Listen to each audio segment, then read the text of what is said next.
फिर से सभी का बहुत बहुत स्वागत है, इस्तकबाल है, वेलकम है आपके अपने YouTube channel AK prime study platform पे। जी हाँ, देश हित में शिक्षा, सब पढ़े सब बढ़े। आइए, आज की क्लास बहुत ही बेहतरीन होने वाली है और जैसा कि कंटिन्यू है हमारी क्लासेस बेसिक की, उस बेसिक की जो क्लासेस कंटिन्यू है उसमें आज हम आपको बताने वाले हैं हिंदी के जो ए की मात्रा वाले नाम होते हैं, जैसे केवट है, मेवा है, सेवक है, इस तरीके से। तो इनको हम इंग्लिश में कैसे लिखेंगे? इंग्लिश में लिखने के लिए बहुत ही शानदार ट्रिक हम आपके लिए लेके आए हैं, एक इजी ट्रिक जिसके माध्यम से आप इजीली समझ जाएंगे। तो क्लास शुरू करने से पहले आपसे निवेदन करना चाहूँगा कि अगर आप चैनल पे नए हैं तो प्लीज़ चैनल को सब्सक्राइब जरूर करें और ज़्यादा से ज़्यादा लोगों को शेयर करें ताकि वो भी हमसे कनेक्ट हो सकें और क्लास का फ़ायदा उठा सकें। और जैसा कि आप सभी को पता है, क्लास बिल्कुल फ्री ऑफ कॉस्ट है। जी हाँ, बस देश हित में शिक्षा है, तो फैला दीजिए पूरे देश में, ठीक है? तो चलिए क्लास शुरू करते हैं। इंग्लिश की क्लास कंटिन्यू है और इंग्लिश की क्लास की श्रेणी में हम आपको बताएंगे ए की मात्रा वाले शब्द इंग्लिश में, ठीक? अब देखिए, ए की जो मात्रा होती है उसका हिंदी में ए ये मात्रा होती है, इंग्लिश में ए की मात्रा को ई से लिखते हैं। ये ध्यान रखिएगा, किससे लिखते हैं? ई से लिखते हैं, ठीक? आ गया समझ में? अब ये नाम हमने कुछ लिख रखे हैं और इनके टुकड़े भी कर रखे हैं ताकि ऐसे आपको समझाएं जिससे आप बेहतर समझ सकें, ठीक है? जैसे केवट, केवट है, केवट को टुकड़े कर दिया गया, के का पे ए की मात्रा के वाट, केवट, ठीक? तो इसको हम इंग्लिश में कैसे लिखेंगे? इंग्लिश में भी हम टुकड़े कर लेंगे। का, सबसे पहले का के लिए के हो गया, ए की मात्रा के लिए ई प्लस वा के लिए डब्लू प्लस टॉ के लिए टी, ठीक? अब इसको एक में मिला दीजिए, क्या दिक्कत? लेकिन एक चीज और यहाँ पे आपको समझना पड़ेगा, वो हम यहीं समझा दें आपको। जैसे वा और टा, वा आ की ध्वनि आ रही है इसलिए हम आ का भी यूज करेंगे, फिर टा के लिए हम टी का यूज करेंगे, ठीक? अब इसको एक में मिला दीजिए, के हो गया, डब्लू ए एन टी, ये क्या हो गया हमारा?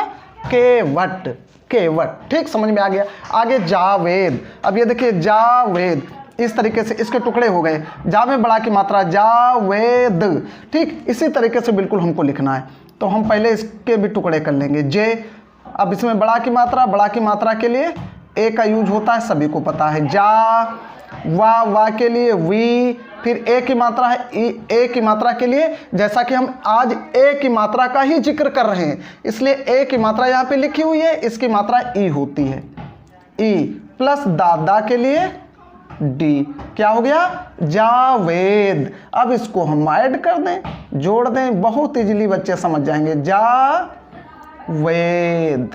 ठीक? आ गया समझ में? ओके, चलते हैं आगे। मेवा। अब ये देखिए मेवा, अब मेवा को टुकड़े करो, मे प्लस वा, तो मे प्लस वा इंग्लिश में हम टुकड़े करेंगे, एम प्लस ए की मात्रा के लिए ई प्लस वा के लिए डब्लू प्लस बड़ा की मात्रा के लिए फिर ए, मेवा। अब इसको जोड़ दीजिए, इन अक्षरों को, इन लेटर्स को जोड़ दीजिए, मे वाह, कितना इजी है। आप नहीं समझ पा रहे, नहीं लिख पा रहे, टुकड़े कर लीजिए, टुकड़े करके इजीली लिख दीजिए, ठीक? महेश, यम, माँ। अब देखिए माँ, ये आपको ध्यान रखना है कि कोई भी लेटर होगा, कोई भी अक्षर होगा, उसको जब हम आवाज निकालेंगे तो यदि स्वर आ रहा है, आ की ध्वनि आ रही है, तो हम ए का यूज करते हैं, माँ।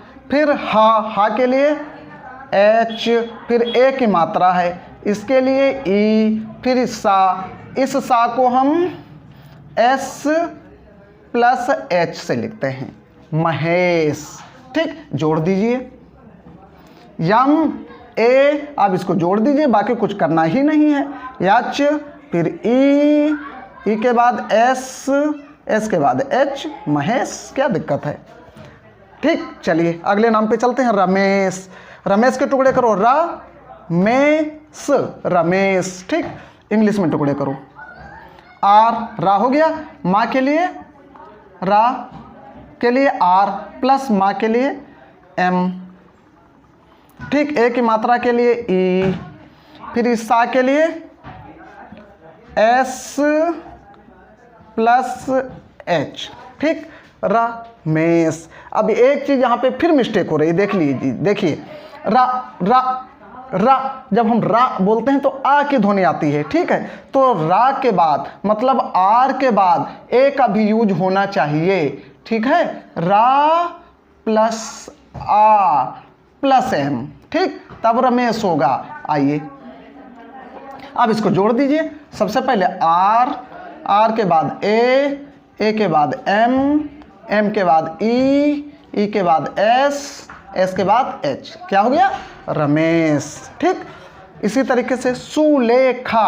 अब इसको देखिए, एस प्लस ऊ की मात्रा है, ऊ की मात्रा को यू लिखते हैं। ये पीछे क्लास हमारा हो चुका है, आप वहाँ जाके ऊ की मात्रा वाले शब्द, ऊ की मात्रा वाले नाम वहाँ जाके आप देख सकते हैं, इजीली समझ जाएंगे, ठीक। सु, फिर ला के लिए एल, फिर ए की मात्रा ला पे लगी हुई है तो इसके लिए ई, फिर खा के लिए के प्लस एच, फिर इसमें आ की मात्रा है इसलिए ए, सुलेखा। अब इसको जोड़ दीजिए, सु यस यू, ठीक, एल के बाद ई के बाद के, कुछ नहीं करना है, बस जोड़ते जाना है, एच के बाद ए, सुलेखा। आ गया समझ में? चेतन। अब देखिए, चा के लिए सी प्लस एच, ये चा हो गया। फिर ए की मात्रा है उसके लिए ई प्लस ता के लिए क्या लिखेंगे? टी, सब जानते हैं। ता, अब देखिए जब हम ता आ बोलते हैं तो आ की ध्वनि आती है इसलिए ए का भी यूज होगा, प्लस ना के लिए एन, चेतन। क्या हो गया? चेतन। अब यहाँ पे लिख दीजिए, जोड़ दीजिए, कुछ नहीं करना है। सी एच, फिर ई, फिर टी, फिर ए और फिर एन, चेतन, ठीक।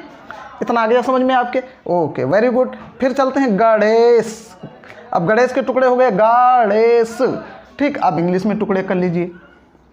जी, गा हो गया, प्लस अड़ा के लिए हम एन का यूज करते हैं, फिर ए की मात्रा के लिए हम ए का यूज करेंगे, फिर सा के लिए एस प्लस एच का यूज करेंगे, गणेश। अब इसको जोड़ दीजिए, सब कुछ नहीं करना है जी। अब देखिए यहाँ पर भी वो आ की ध्वनि आती है, गणेश, इसलिए यहाँ पर भी हम ए का यूज करेंगे। देख लीजिए, ये मिस्टेक बिल्कुल होनी नहीं चाहिए, ठीक है। फिर हम एन का यूज करेंगे, गणेश, तब होगा एन ई, फिर एस, फिर एच, गणेश, ठीक। आ गया समझ में? अब रेखा, रेखा, रा के लिए आर, फिर ए की मात्रा के लिए ई, फिर खा के लिए के, और क्या होता है? एच, प्लस आ की मात्रा के लिए ए, रेखा। क्या हो गया? रेखा। अब इसको हम एक में मिला दें, रे आर ई, फिर के एच, फिर ए, रेखा। आ गया समझ में? आप बेहतर समझ गए होंगे। अगर फिर भी कंफ्यूज है तो आप कमेंट करिए, हम दोबारा बताने की कोशिश करेंगे। अब देखिए, एक चीज़ यहाँ पे हम आपको और समझाना चाहेंगे। जैसे ये लिखा था सुलेखा, अब देखिए यहाँ पे हमने ऐसे लिखा सु, यस यू एल, ला के लिए ए की मात्रा के लिए ई, फिर खा के लिए के एच। ये अलग अलग कर सकते हो, कोई दिक्कत नहीं है। अगर ना करो तो आप इसमें एक में कर दीजिए। थोड़ा सा समझ लीजिए, इसको इरेज करके समझाते हैं। के एच, खा एक में हो गया, फिर बड़ा की मात्रा है खा, तो इसको ऐसे भी लिख सकते हो, सुलेखा, ठीक। सुलेखा हो गया, कोई दिक्कत नहीं है, वैसे लिखो या ऐसे लिखो, ठीक। आप बेहतर समझ गए होंगे। तो चलिए, आपसे निवेदन कि आप इसको पूरा देखिए बगैर स्किप किए वीडियो को, तो आप बेहतर समझ जाएंगे। तो चलिए, आज की क्लास यहीं पे ख़त्म करते हैं, मिलते हैं नेक्स्ट क्लास में। तब तक के लिए थैंक यू वेरी मच। जय हिंद, जय भारत।